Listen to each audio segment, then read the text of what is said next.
I am Teresa Williams, 32 years old, living in Boston.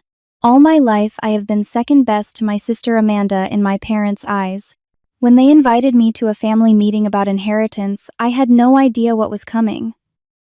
I always hoped they would eventually see my worth. But that day revealed just how deep their favoritism ran. What happened next changed everything about our family dynamic forever. Before I continue this shocking story, let me know where you are watching from in the comments below. Also, please hit that like button and subscribe to hear more stories about family dynamics that will leave you speechless. Growing up in Wellesley, Massachusetts, just outside Boston, my childhood looked picture perfect from the outside. Our sprawling colonial home with its manicured lawn and swimming pool was the envy of the neighborhood. My father, Richard Williams, built his career as an investment banker working 60-hour weeks at a prestigious firm in downtown Boston. My mother, Diane Williams, came from old money and devoted herself to maintaining our family image through charity, galas, and social events. Then there was my sister Amanda, 3 years older and seemingly perfect in every way. With her natural blonde hair, athletic build, and effortless charm, she embodied everything my parents valued. She was captain of the tennis team, class president, and graduated valedictorian before attending Harvard Business School. Every achievement earned her lavish praise and rewards from our parents. I still remember my 10th birthday when my parents gave me a modest party with a few friends, while just 3 months earlier they had rented out an entire country club for Amanda's 13th birthday. When I brought home straight, as my father would nod and say, "Good job." But when Amanda did the same, there would be a special dinner celebration and gifts. My grandfather Harold was different. As my father's father, he had built our family fortune from nothing, creating a technology company in the late 1970s that revolutionized data storage.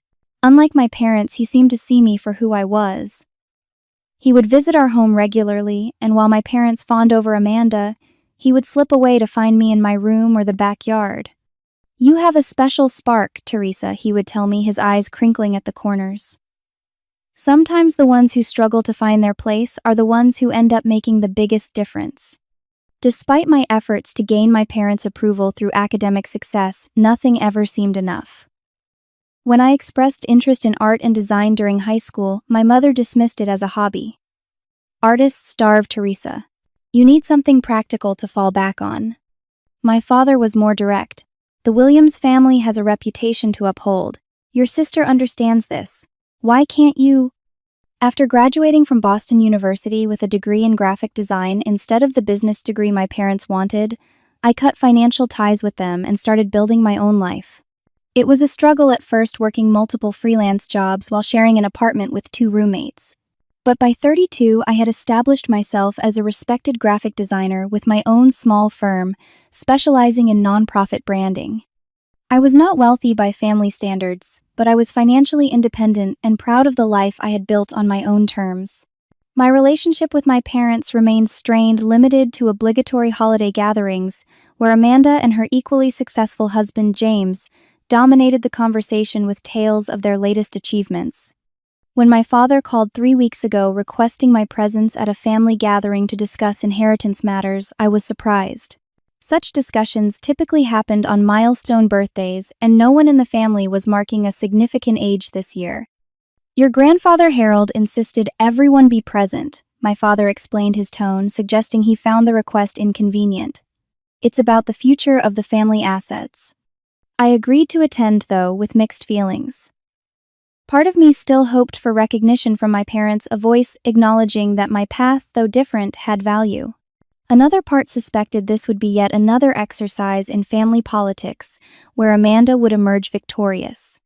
"Will you be coming alone?" my mother asked before ending the call, her tone implying that at 32, my single status was yet another disappointment.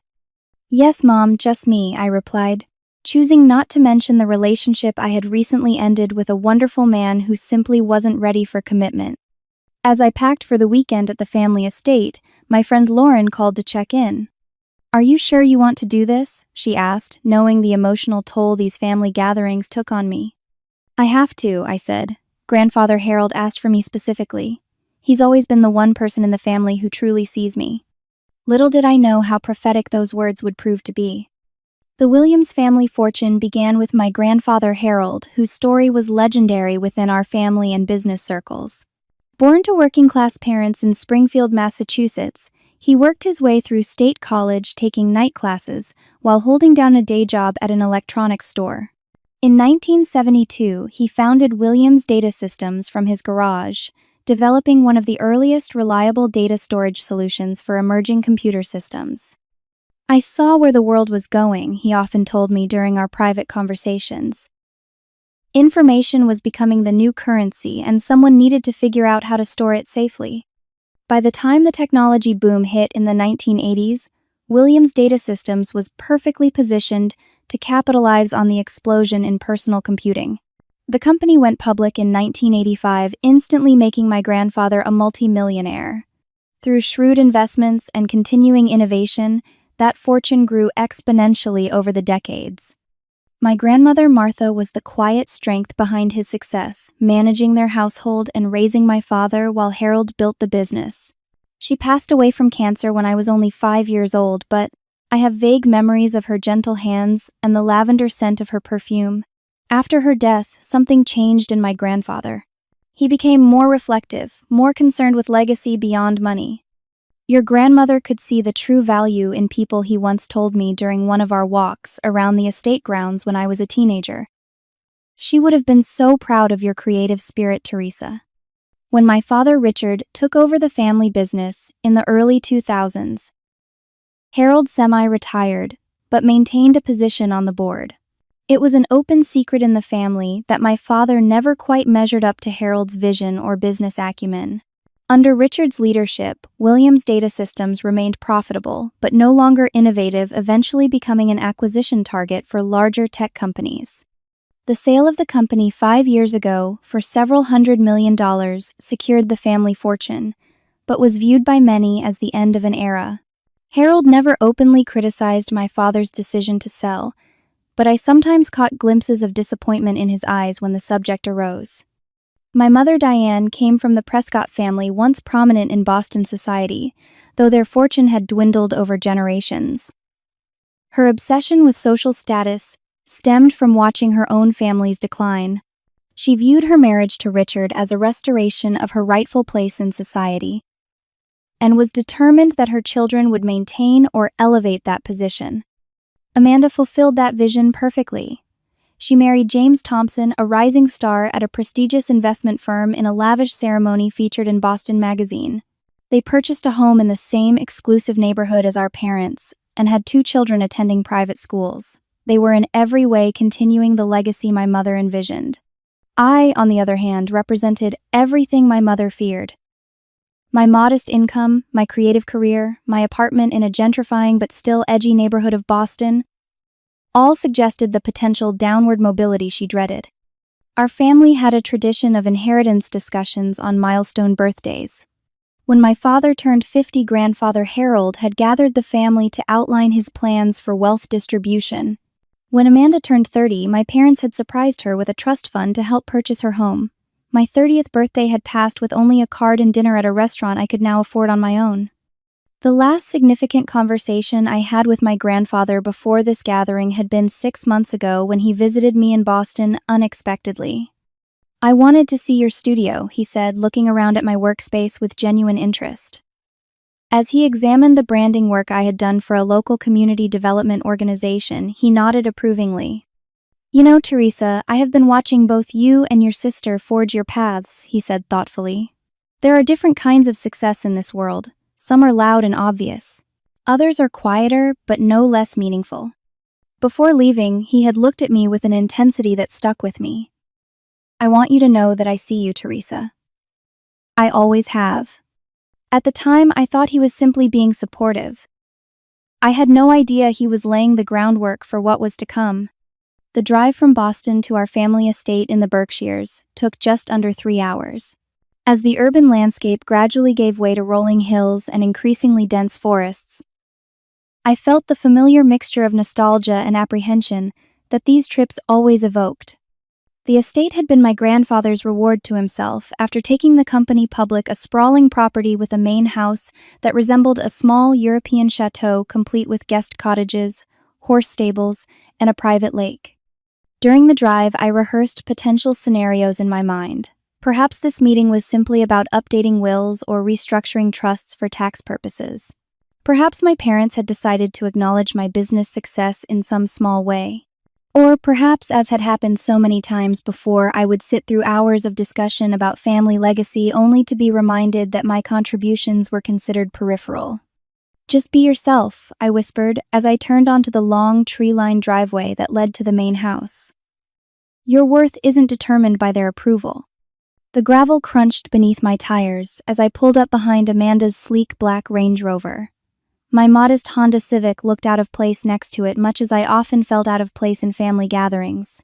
Taking a deep breath, I grabbed my weekend bag and headed for the front entrance. My mother opened the door before I could ring the bell, her critical gaze sweeping over my business casual attire. At 59, Diane Williams maintained her slender figure through rigorous diet and exercise, her blonde hair expertly colored to hide any hint of gray. "Teresa." "Finally," she said, checking her watch, though I was precisely on time. "Everyone else arrived hours ago." "Hello to you too, Mom," I replied, leaning in for the obligatory cheek kiss. "Traffic wasn't bad, actually." My father appeared in the foyer, drink in hand. "There she is," he said with the forced joviality he adopted at family functions. "The artist of the family."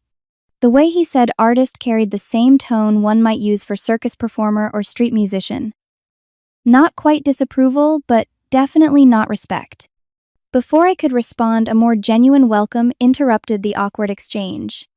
"Teresa, my girl." My grandfather Harold appeared from the library, moving slowly with the help of a polished wooden cane. At 88, his once robust frame had become thinner, but his blue eyes still sparkled with the same intelligence and warmth I remembered from childhood. "Grandfather," I said, stepping past my parents to embrace him gently. He smelled of peppermint and the leather-bound books he loved. "Let me look at you," he said, holding me at arm's length. "Thriving just as I thought." My mother cleared her throat. "We should all head to the dining room. Cook has prepared lunch, and Amanda and James are waiting." The dining room, with its long mahogany table and ancestral portraits, had always intimidated me as a child. Today, it felt like a stage set for the family drama about to unfold. Amanda sat at the table beside her husband, James, both dressed in casual but obviously expensive attire that suggested a weekend in the country rather than an important family meeting. Teresa Amanda nodded her smile, not quite reaching her eyes. At 35, she looked like a polished version of our mother, her blonde hair falling in perfect waves around her shoulders. "Love that top. Is it vintage?" The comment, seemingly innocent, carried the subtle implication that my clothes were secondhand rather than simply reflecting my personal style. "Newly designed, actually," I replied evenly. "One of my clients is launching a sustainable fashion line." James, ever the diplomat, stepped in. "Sounds interesting. The sustainable market is showing strong growth potential." Lunch was a masterclass in surface-level pleasantries, masking undercurrents of tension. My father dominated the conversation with talk of market trends and property values. Amanda interjected with stories about her children's achievements at their exclusive private school. My mother added occasional comments about mutual acquaintances and social events. I spoke when spoken to, aware that my contributions to the conversation were politely acknowledged, then quickly moved past. Only my grandfather remained largely silent, his eyes moving between family members with an observant intensity that seemed to miss nothing. Occasionally, he would catch my eye and give a slight smile or wink that made me feel less alone. After lunch, I escaped to the gardens to call Lauren and decompress. "How bad is it?" she asked. "The usual," I sighed, watching a monarch butterfly land on a nearby hydrangea. "Amanda and James are the golden couple. Mom and Dad are subtly reminding me of my life choices. Only grandfather seems genuinely happy to see me." "Hang in there," Lauren encouraged. "Whatever this inheritance stuff is, it will be over soon and you can come back to your real life." As evening approached, I headed back inside to change for dinner. Passing by my grandfather's study, I overheard raised voices. "Dad, be reasonable," my father was saying, his tones straining for patience. "We have always handled the family finances in a certain way. There are expectations. And whose expectations would those be, Richard? My grandfather's voice, though softer with age, carried a steely resolve, because they certainly aren't mine. You built this family's position, my father argued. You, of all people, should understand the importance of maintaining it. What I understand, my grandfather replied, is the difference between appearance and substance, something you and Diane seem to have confused over the years. I moved away quickly before being discovered eavesdropping, but the exchange left me unsettled. There was clearly more to this gathering than a routine financial discussion. Dinner that evening was a formal affair with the family's best china and silver on display. My mother had always insisted on maintaining certain traditions regardless of whether the occasion warranted such formality. The conversation remained superficial, but I noticed my grandfather watching my father with an appraising look that suggested unfinished business between them. Later that night, unable to sleep, I stood by my bedroom window overlooking the moonlit gardens. Tomorrow would bring the official family meeting and whatever revelations or disappointments it held. Despite my attempts at emotional detachment over the years, I realized a small part of me still yearned for my parents' approval and recognition. That vulnerable hope persisting despite countless rejections was perhaps my greatest weakness or my greatest strength. By morning I would know which. Morning arrived with golden sunlight streaming through the east, facing windows of the estate. I had slept fitfully, my dreams filled with childhood memories, both sweet and painful. After showering and dressing in the navy blue dress I had brought specifically for the meeting, I made my way downstairs to the breakfast room. Amanda and James were already seated, sharing sections of the Wall Street Journal while sipping coffee. My mother supervised the household staff as they arranged platters of fresh fruit pastries and a silver chafing dish containing scrambled eggs. "Good morning," I said, helping myself to coffee from the silver service on the sideboard. Amanda looked up briefly. "Sleep well. I forgot how quiet it is out here compared to the city." "Well enough," I replied, taking a seat across from them. "Is grandfather down yet?" "Your grandfather has breakfast in his room these days," my mother said, adjusting a flower arrangement with precise movements. "He'll join us for the meeting at 10. My father entered, already checking emails on his phone. "Morning all. Everyone ready for today's discussions?" The question seemed directed primarily at Amanda and James, who nodded with the confidence of people already privy to the agenda. I simply sipped my coffee, observing the family dynamics, as if from a distance. Breakfast conversation revolved around market trends, private school admissions, and renovations to Amanda and James's vacation home on Nantucket. I contributed occasional comments but mostly listened, wondering if this gathering would follow the predictable pattern of previous family meetings. At precisely 10 o'clock, we assembled in my grandfather's study, a wood-paneled room lined with books and family photographs spanning generations. My grandfather sat behind his imposing desk, looking remarkably alert and composed for a man of his age. My parents took the leather armchairs positioned directly in front of the desk, while Amanda and James settled onto the leather sofa to the right. I found a seat on the window bench slightly removed from the others. My father cleared his throat and began with practiced formality. "We've gathered today to discuss important matters regarding the Williams family legacy and financial future. As you all know, proper stewardship of family resources has enabled us to maintain our position over generations."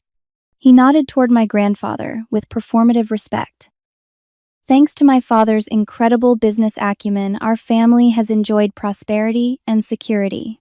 As the next generation assumes responsibility, certain decisions must be made regarding asset distribution." My mother straightened in her chair, her pearl necklace catching the light. "The main purpose of today's meeting is to finalize the distribution of the Prescott-Williams Trust, which contains approximately $5 million set aside by Richard and myself for our children." My heart beat faster. This explained the timing of the meeting, not tied to any particular birthday but to some financial deadline or opportunity. I glanced at Amanda, who maintained a carefully neutral expression, though her fingers tightened slightly around her husband's hand. My father continued.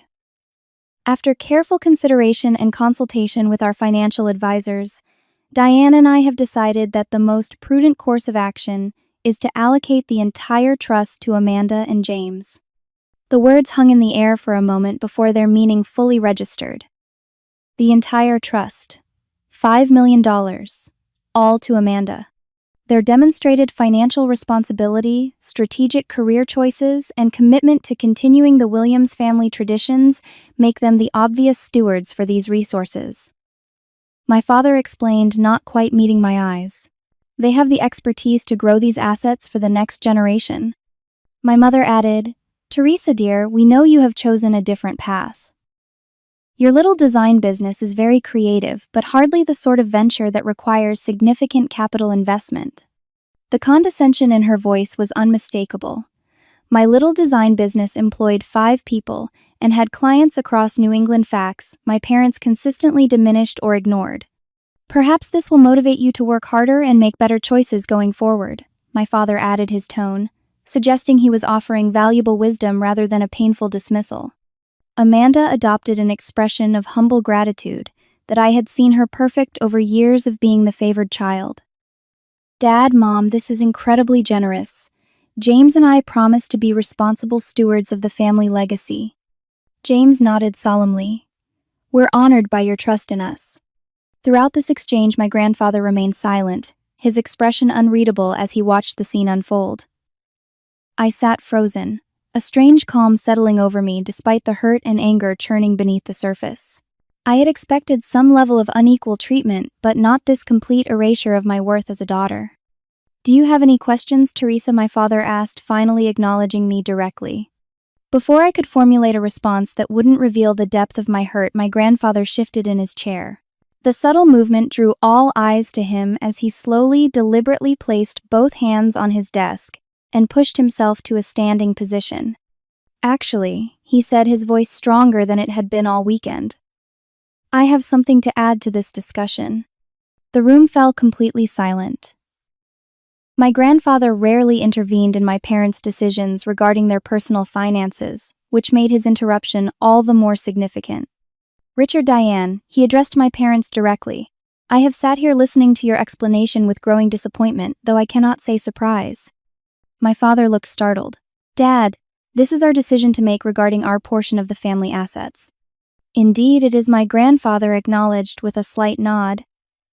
And you have made it clear where your values lie. He turned his gaze to me, his expression softening. Teresa, would you mind coming to stand beside me?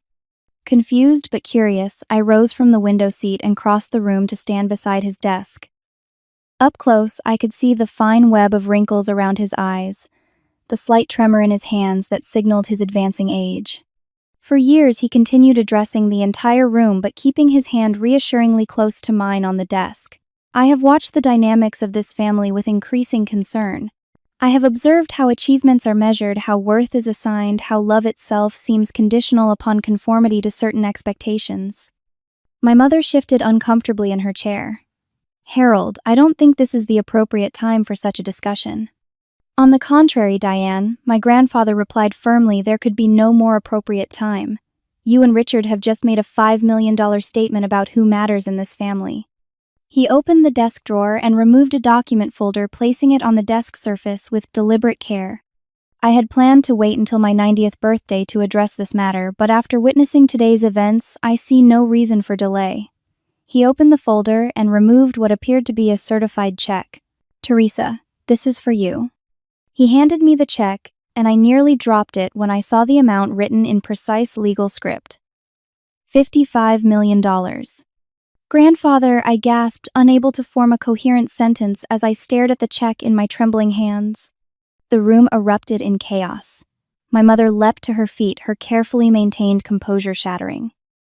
You cannot do this to me, she cried, her voice rising to a pitch I had never heard before. To us, this is outrageous. My father's face had gone pale. Dad, what are you thinking? This is completely disproportionate. It undermines everything we've built. Even Amanda looked shocked, her perfect poise momentarily abandoned as she stared open-mouthed at the check in my hands. My grandfather remained standing, suddenly appearing taller and more formidable despite his age. What I am doing, Richard, is correcting an imbalance that has existed in this family for far too long. What I am doing, Diane, is recognizing the value of a person beyond their ability to perpetuate a certain lifestyle or social standing. He turned to me with a gentle smile.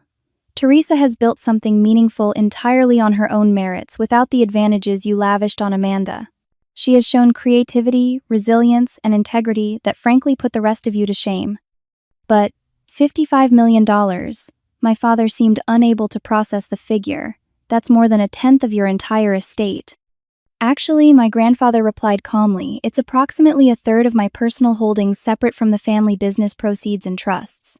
And Teresa has earned every penny through the simple act of becoming her own person despite your consistent devaluation of her choices. He turned to Amanda and James, who sat in stunned silence. I have not forgotten you, Amanda. There is a trust established for you and your children as well. However, it will be managed conservatively, with distributions tied to specific educational and entrepreneurial milestones. You have had every advantage in life. Now you will have the opportunity to prove what you can accomplish with more measured support. My mother had collapsed back into her chair, her face a mask of shock and outrage. I always knew you favored her, she whispered, her voice thick with accusation. Even when she defied everything we taught her. No, Diane, my grandfather corrected firmly. What I favor is authenticity, courage, and kindness qualities. Teresa has demonstrated consistently, often at great personal cost. He placed his hand gently on my shoulder. This money comes with no strings attached, Teresa. You have already proven your judgment and values. I trust you completely to use it wisely. As the magnitude of what was happening began to sink in, I looked from the check in my hands to my grandfather's face, seeing in his eyes not just affection, but a profound respect that I had sought from my parents my entire life. In that moment, something shifted inside me, a lifetime of seeking validation transformed into the sudden, dizzying recognition of my own worth, reflected back to me through my grandfather's unwavering belief. The study remained in stunned silence for several moments after my grandfather's announcement. I carefully folded the check and placed it in my pocket, still unable to fully process what had just occurred. My grandfather lowered himself back into his chair, seeming almost relieved, as if a weight had been lifted from his shoulders. Perhaps, he said, breaking the silence, I should explain further. My father had regained some of his composure, though a muscle still twitched in his jaw. Yes, I think that would be appropriate given the circumstances. My grandfather nodded, his eyes moving deliberately from face to face before settling on me. I have been watching this family for many years, observing patterns that troubled me deeply, but which I hoped would correct themselves with time. He turned to my father. Richard, when you took over Williams' data systems, I stepped back because I believed a son should have the opportunity to forge his own path to build on the foundation I had created. But I watched as you prioritized status over innovation, appearance over substance. You managed the company competently, but without vision or heart. My father opened his mouth to object, but my grandfather held up a hand. This is not meant as a criticism, but as an observation. We are different men with different values. I accepted that long ago. His gaze shifted to my mother. Diane, you brought social connections and refinement to the family, qualities I respected. But somewhere along the way, maintaining appearances became more important than nurturing the authentic spirits of your daughters. My mother's lips thinned to a tight line, but she remained silent, her fingers clutching her pearl necklace as if it were a lifeline. Amanda, my grandfather continued, his tone softening slightly, you have always been bright and capable. You followed the path laid out for you with determination and skill. But I have sometimes wondered if you ever considered what you truly wanted separate from your parents' expectations. Amanda's perfect composure faltered for a moment as something vulnerable flickered across her face. James placed a supportive hand on her knee. And Teresa, my grandfather said, turning to me with warmth in his eyes, I have watched you struggle and persevere, finding your own way despite the lack of support and recognition from your family. I have seen your kindness, your creativity, your integrity. More importantly, I have seen your resilience in the face of continual disappointment. He opened another folder on his desk. What none of you know is that I have been quietly monitoring Teresa's career for years. I have anonymous subscriptions to the design publications that have featured her work. I have visited the community centers and nonprofit organizations that display her branding. I even attended unrecognized an exhibition where her designs were showcased. I gasped softly, memories suddenly clicking into place, a silver-haired man I had glimpsed at the Boston Design Collective show 3 years ago. A generous anonymous donation to the Women's Shelter Project I had worked on pro bono. You were there, I whispered, all along. He nodded, a small smile playing at the corners of his mouth. I wanted to see you shine on your own terms without family connections or advantages, and shine you did, my dear. Turning back to my parents, his expression grew serious again. I have watched you systematically devalue Teresa's choices and achievements because they didn't align with your narrow definition of success. Today, when you announced your decision to give the entire $5 million to Amanda, you confirmed what I have long suspected: your love and support are conditional upon adherence to your expectations. My mother found her voice. That is completely unfair. We love both our daughters equally. Do you, Diane? My grandfather asked quietly. Equal love doesn't require equal achievement or identical life choices. Equal love celebrates the unique spirit of each child. He reached for another document in the folder. As for the financial aspects of my decision, I should clarify that while Teresa's $55 million comes as a direct gift with no restrictions, I have not neglected Amanda and her family. He handed a document to Amanda. I have established a trust of $30 million for you, Amanda. However, unlike Teresa's gift, this trust has specific conditions and distribution schedules tied to educational opportunities for your children's entrepreneurial ventures that demonstrate innovation rather than mere wealth accumulation, and charitable initiatives that you personally engage with, not just write checks for. Amanda studied the document, her expression unreadable. You're trying to control how I live my life, she said. Finally, a note of bitterness in her voice. No, my grandfather corrected gently. I'm attempting to encourage growth in areas that have been neglected in your upbringing. You have been rewarded all your life for conformity and performance. This trust rewards exploration, authenticity, and personal investment. He turned to my father. Richard, Diane, I have also revised my plans regarding the remainder of my estate. The bulk will be placed in a foundation dedicated to supporting young entrepreneurs from disadvantaged backgrounds, with Teresa serving as the primary trustee. My father's face had grown increasingly flushed. This is about punishing us, isn't it, for not meeting your impossible standards? No, Richard, my grandfather replied with surprising gentleness. This is about recognizing that wealth without values corrupts across generations. This is about breaking a cycle that measures human worth by bank balances and social connections. This is about seeing clearly what truly matters before I leave this world. He looked at me again, his blue eyes clear and certain. Teresa doesn't just get this money because I feel sorry for how she's been treated. She gets it because she has demonstrated the character and wisdom to use it well. Unlike the rest of this family, she understands that wealth is a tool, not an identity.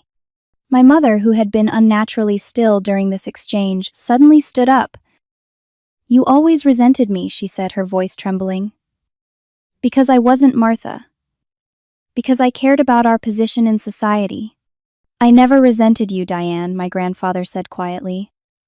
I pitied you, because in your quest for status you sacrificed authentic connection with your remarkable daughter. You traded substance for appearance, and that is always a poor bargain.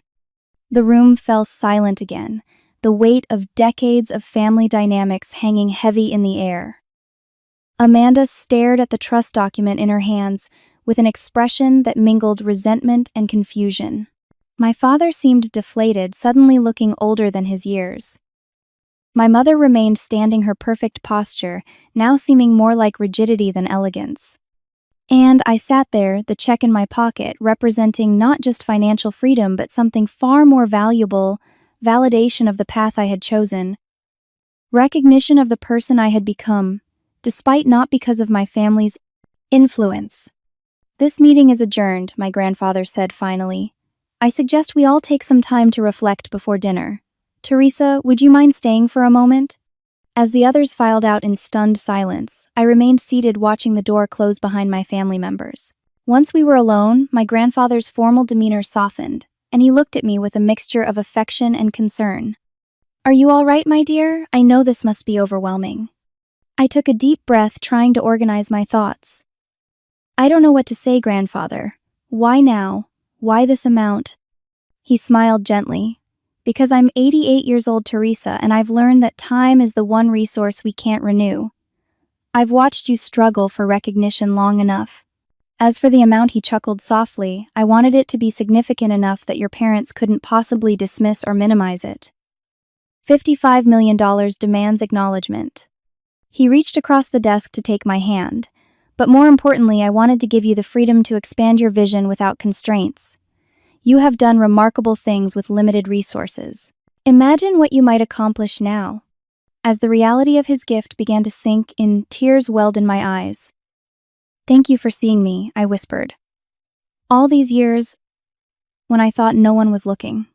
I was always looking, Teresa, he replied, his voice thick with emotion, and I was always proud of what I saw. The aftermath of my grandfather's announcement was immediate and chaotic. As I left the study, I encountered my mother in the hallway, her eyes red-rimmed but her posture rigid with anger. I hope you're satisfied, she hissed, her voice low enough that only I could hear. You've turned your grandfather against his own son. Before I could respond, my father emerged from the library where he had apparently retreated after the meeting. This isn't over, he said, his tone clipped and businesslike. Harold is elderly and clearly not thinking rationally. There are legal avenues we can explore. The naked hostility in their faces was shocking, even after years of subtle disapproval. This was different, a raw exposure of feelings they had previously kept carefully veiled. I didn't ask for this, I said quietly. I had no idea what grandfather was planning. Of course you did, my mother snapped. Why else would you have maintained that relationship with him all these years? Always visiting him separately. Having your little private conversations. The unfairness of the accusation stung. My relationship with my grandfather had been one of the few authentic connections in my family life. A respite from the constant feeling of inadequacy fostered by my parents. I visited him because I care about him, I replied, struggling to keep my voice steady. Because he asked about my life. And actually listened to the answers. But my father shook his head dismissively. You need to think very carefully about your next steps, Teresa. Family harmony requires certain compromises. The right thing to do would be to decline the successive gift and agree to a more reasonable distribution. Before I could respond, Amanda appeared from the sunroom, her expression unreadable. Mom, Dad, could I have a moment with Teresa alone? My parents exchanged glances before my mother nodded curtly. We'll be in our room. This situation requires careful thought. As they disappeared up the grand staircase, Amanda gestured toward the terrace doors. Let's get some air. We stepped outside into the afternoon sunlight, the manicured gardens stretching before us in ordered beauty. For several moments, neither of us spoke, the weight of the morning's revelations hanging between us like an invisible barrier. You must be feeling pretty vindicated right now, Amanda, finally said, her voice carefully neutral. I turned to look at her profile, so similar to our mother's in its classical proportions. That's not what I'm feeling at all, I replied honestly. Mostly I'm in shock. And sad that it came to this. She laughed, a short, humorless sound. $55 million of shock. Poor you. Amanda, I sighed, I never competed with you. That was Mom and Dad's game, not mine. I just wanted to be accepted for who I am.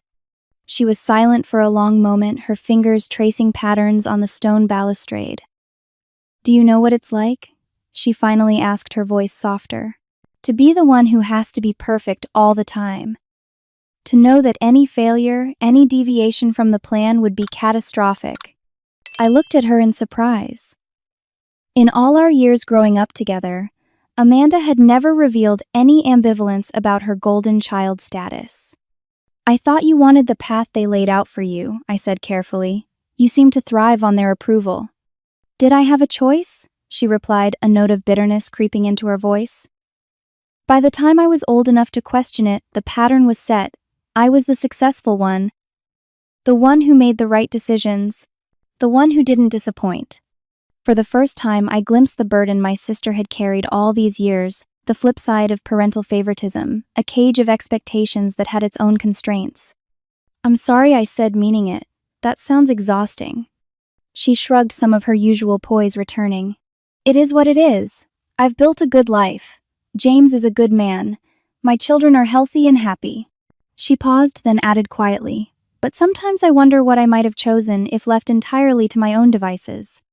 Before I could respond, the terrace doors opened and James stepped out. "Everything okay out here?" he asked, his gaze moving between us. Amanda straightened her moment of vulnerability already tucked away. "Just getting some fresh air." Family discussions can be so stuffy. James surprised me by addressing me directly.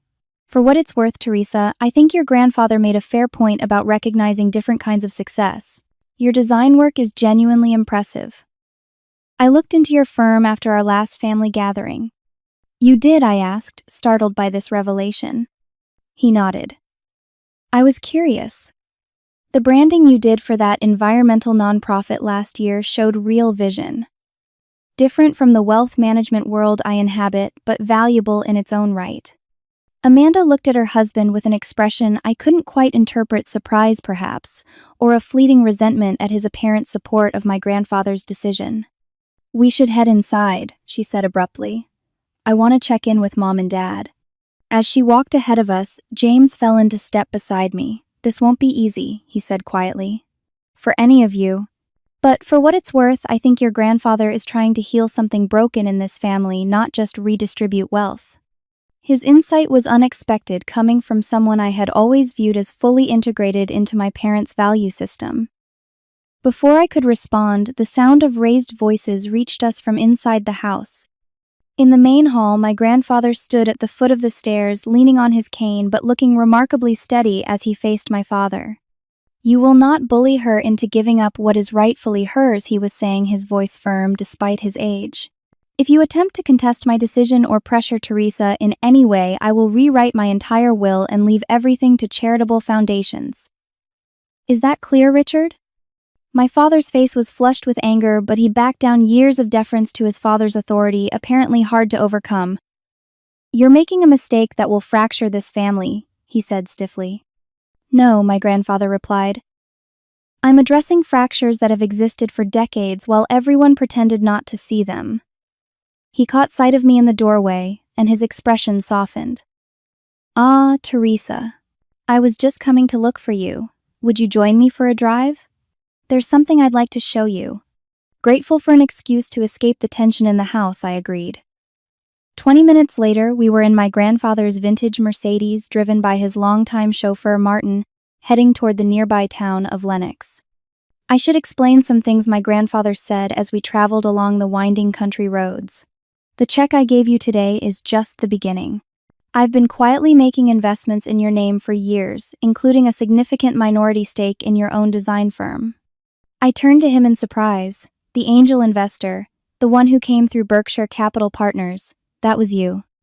He smiled, looking pleased with himself. "I used several layers of investment vehicles to keep my name out of it. I wanted your business to succeed on its own merits, not because of the Williams name. And succeed it has."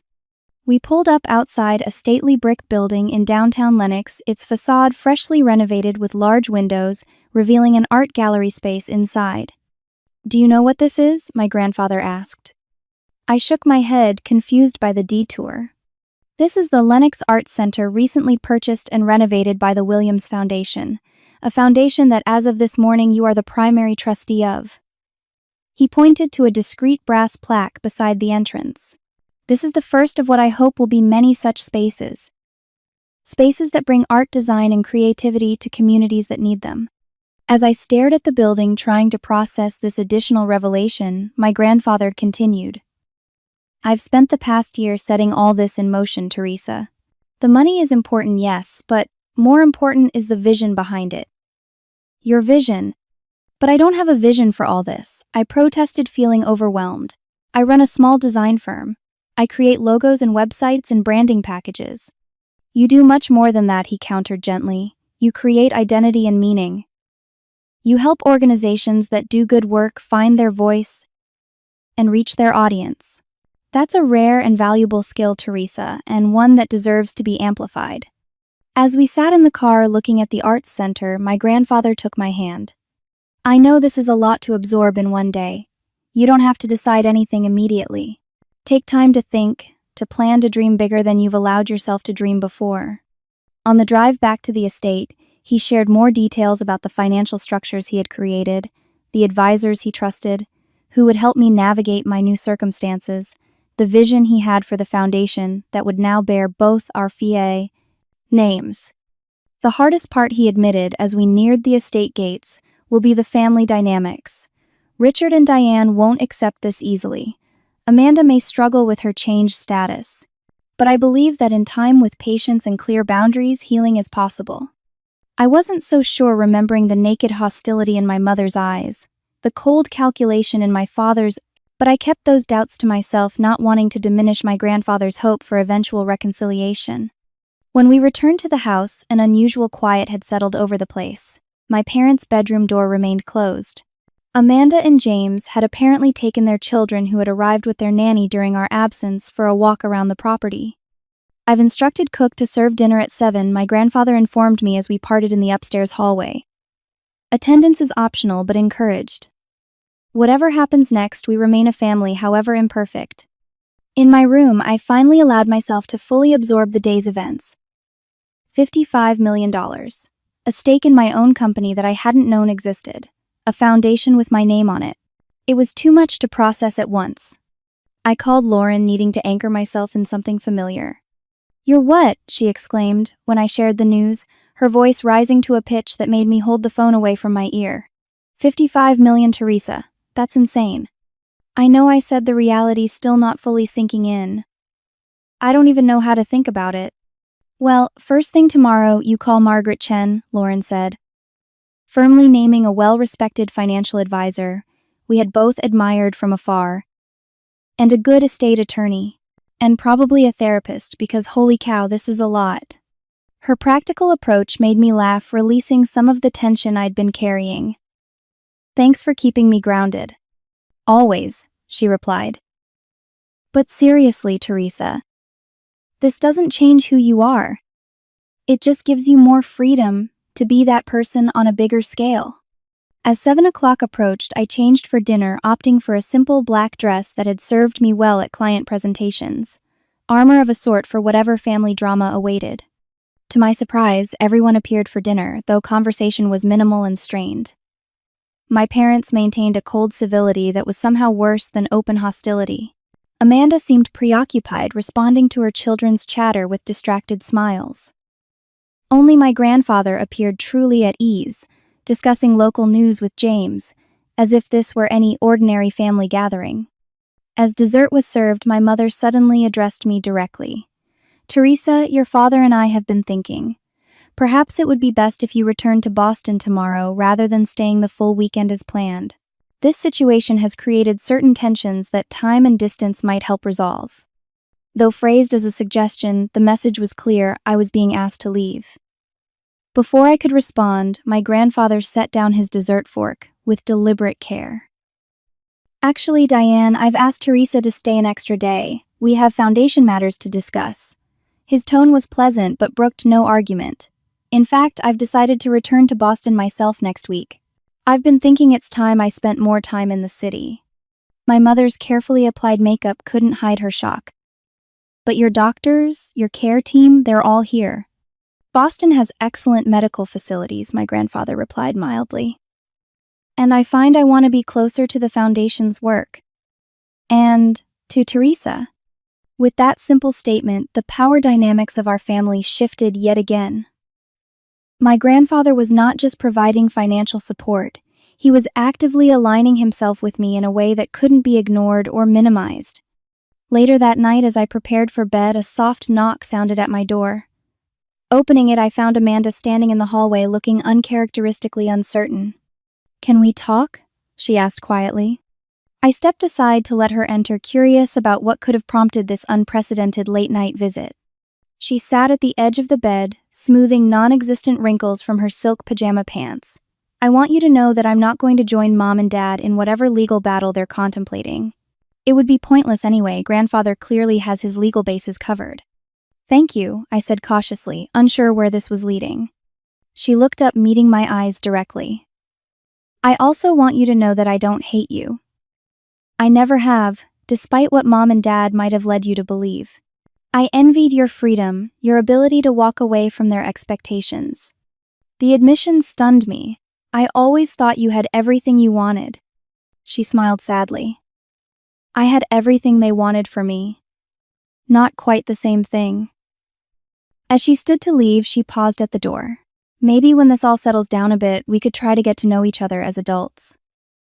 Without Mom and Dad's influence coloring everything. I nodded, a small spark of hope kindling inside me. I'd like that. After she left, I stood at the window looking out at the moonlit grounds of the estate, reflecting on how completely my life had transformed in a single day. The money was significant, yes, but more profound was the validation, the recognition, and most surprisingly, the possibility of a new kind of relationship with my sister. Whatever challenges lay ahead, I faced them not just with financial resources, but with a stronger sense of my own worth reflected back to me through my grandfather's unwavering belief. 3 months passed in a blur of meetings, decisions, and adjustments to my new reality.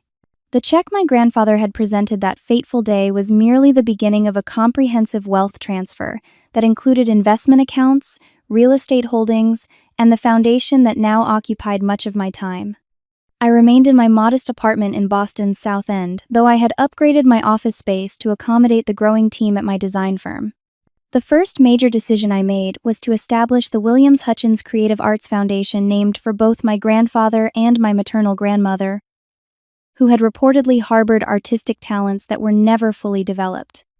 On a crisp autumn morning, I sat across from my grandfather in his new Boston apartment, a spacious penthouse overlooking the Charles River. At 88, he had surprised everyone with his smooth transition to city living, embracing the proximity to museums, concerts, and the foundation offices. The Robinson Center proposal looks promising, he commented, reviewing the folder I had brought over. Supporting arts education in underserved communities aligns perfectly with our mission.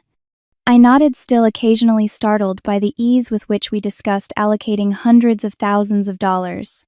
Their track record is impressive, and they've agreed to incorporate design thinking into their curriculum, which I think has transformative potential.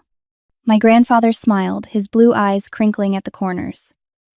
You've taken to this philanthropic work with remarkable aptitude, Teresa. I knew you would. The past 3 months had brought significant changes to my family dynamics as well. My parents had indeed consulted attorneys about contesting my grandfather's gifts, only to discover he had meticulously documented his mental competence and legal standing. After several weeks of cold silence, they had shifted to a strategy of reluctant reconciliation, extending invitations to family events that I sometimes accepted, sometimes declined based on my own comfort level rather than obligation. Mom called yesterday. I told my grandfather accepting the cup of tea his home health aide offered. She wanted to know if I'd attend the hospital charity gala next month. Apparently, several board members have expressed interest in the foundation's work. My grandfather raised an eyebrow. And will you go? I shrugged. Probably. It's a good networking opportunity for the foundation, and Lauren says I need to practice being comfortable in wealthy philanthropist circles. I smiled, thinking of my friend's practical approach to my changed circumstances. Besides, setting boundaries doesn't mean cutting ties completely. This was perhaps the most valuable lesson I had learned since that day at the estate. I could maintain connections with my family while refusing to accept the old dynamics of diminishment and conditional approval. Each interaction was now on my terms, approached with clear eyes and firm boundaries. My relationship with Amanda had evolved in unexpected ways. Our initial cautious overtures had developed into monthly lunches, where we were slowly discovering each other as adults, free from our parents' comparative framework. She had recently confided that she was considering pursuing a long-deferred interest in environmental law, possibly using some of her trust fund to return to school. It's strange, she had said during our last lunch. All those years of trying to be perfect, and it turns out I was pursuing someone else's definition of success. My grandfather set down his teacup, bringing me back to the present. I had a call from Richard yesterday, he said, referring to my father by his first name, as he had taken to doing since the confrontation. He wanted to discuss reintegrating the family financial strategy, whatever that means. I couldn't help but laugh. Let me guess, he has an investment opportunity that would benefit from the foundation's involvement. My grandfather smiled wryly. Something like that. I told him all foundation decisions go through you now. I believe that ended the conversation rather quickly. These small victories continued to heal years of accumulated hurt. Each time I made a decision based on my own values rather than seeking approval, each time I spoke my truth without fear of rejection, I reclaimed a piece of myself that had been suppressed under the weight of family expectations. The most profound changes, however, were internal. Weekly sessions with Dr. Karen Patterson, a therapist specializing in family dynamics and sudden wealth transitions, had helped me navigate the complex emotions triggered by my changed circumstances. Wealth amplifies who you already are, she had told me in one of our early sessions. It doesn't fundamentally change your character, but it does remove certain constraints and add new pressures. The key is to stay grounded in your core values. Those core values had led me to make several significant decisions beyond establishing the foundation. I had maintained my design firm as a separate entity, though I now had the luxury of being more selective about clients, focusing on organizations whose missions aligned with my personal values. I had purchased a modest house in Cambridge, close enough to visit my grandfather regularly, but still maintaining my independence. And I had begun dating again, this time, with a clearer sense of what I wanted in a relationship and the confidence to express those desires. I'm meeting with the financial literacy program coordinators this afternoon, I told my grandfather as our meeting wound down. Their proposal for teaching practical money management skills in high schools has real potential. He nodded approvingly. An excellent focus. Understanding how to manage resources wisely is a skill many in our family could have benefited from, myself included at times. As I gathered my materials to leave, my grandfather reached for my hand. Teresa, before you go, there's something I want to say. I sat back down, noting the serious shift in his expression. I won't be here forever, he said simply. The doctors give me a good prognosis for now, but at my age, time is inevitably limited. Grandfather, I began, but he shook his head gently. Let me finish. I want you to know that whatever happens with the rest of the family in the years to come, you must never doubt your worth or your right to the opportunities you now have. The money is just money, it's your character that makes you truly wealthy. Tears pricked at my eyes. I won't forget. And forgiveness, he added softly. Not for their sake, but for yours. Carrying resentment is too heavy a burden for a life meant for joy and purpose. As I left his apartment and walked along the river toward my office, I reflected on the journey of the past 3 months.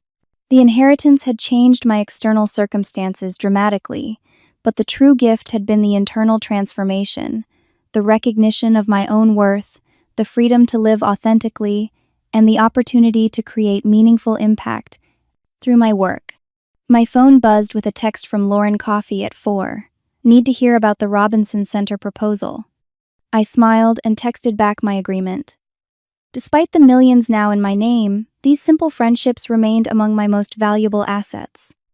That evening, as I worked late in my office finalizing the Robinson Center presentation, I paused to look out at the Boston skyline, glittering against the darkening sky. The path ahead was not without challenges. Relationships would need to be renegotiated, boundaries maintained, new responsibilities navigated. But for perhaps the first time in my life, I faced the future with a profound sense of agency and possibility. The greatest inheritance my grandfather had given me wasn't the money or even the foundation. It was the validation of my chosen path and the recognition that success could be defined in many ways.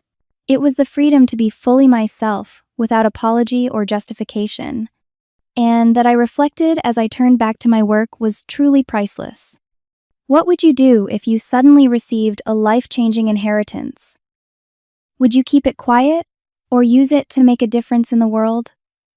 I would love to hear your thoughts in the comments below. If this story resonated with you, please hit the like button and subscribe to hear more stories about family dynamics, unexpected turning points, and finding your own path. Thank you so much for listening, and remember that your worth isn't determined by other people's opinions or expectations, but by the courage to live authentically.